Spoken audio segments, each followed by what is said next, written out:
50%च्या वर गेलेला आहे।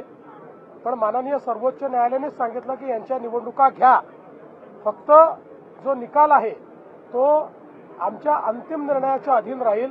काही लोकशाहीला अभिप्रेत नव्हतं, तथापि माननीय न्यायालयाच्या निर्णयांमुळे एक दीर्घ काळ या संस्था निर्वाचित प्रतिनिधींच्या विना होत्या। आता पुन्हा या निवडणुका होत आहेत आणि आम्हाला विश्वास आहे की या निवडणुकांमध्ये आमच्या शासनाने केलेलं काम बघता पुन्हा कौल हा आमच्या बाजूने येईल। जनता आम्हाला शहर विकासाची पुन्हा संधी देईल हा मला विश्वास आहे।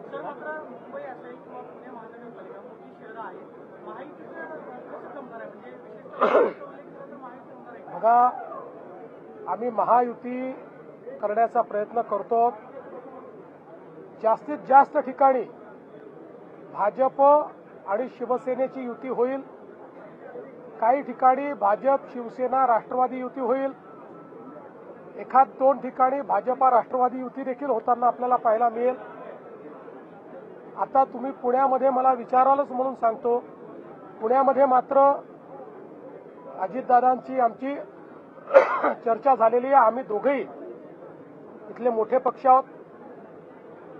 भाजपने 5 वर्ष चांगल्या पद्धतीनं पुण्याचा विकास केलेला आहे, त्यामुळे कदाचित पुण्यामध्ये राष्ट्रवादी काँग्रेस आणि भारतीय जनता पार्टी अमोरासमोर लढताना त्या ठिकाणी पाहायला मिळतील।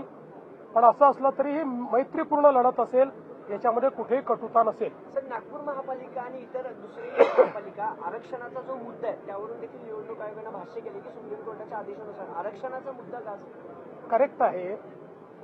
नागपूर महानगरपालिका आणि चंद्रपूर महानगरपालिकेमध्ये आरक्षण हे 50%च्या वर गेलेलं आहे।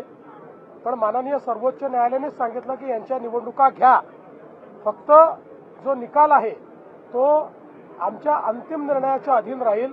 आम्ही अंतिम निर्णयात जो काही निर्णय घेऊ तो या 2 महानगरपालिकांना लागू असेल। शिवसेना शक्यतोवर सगळीकडे आमच्या सोबत असेल।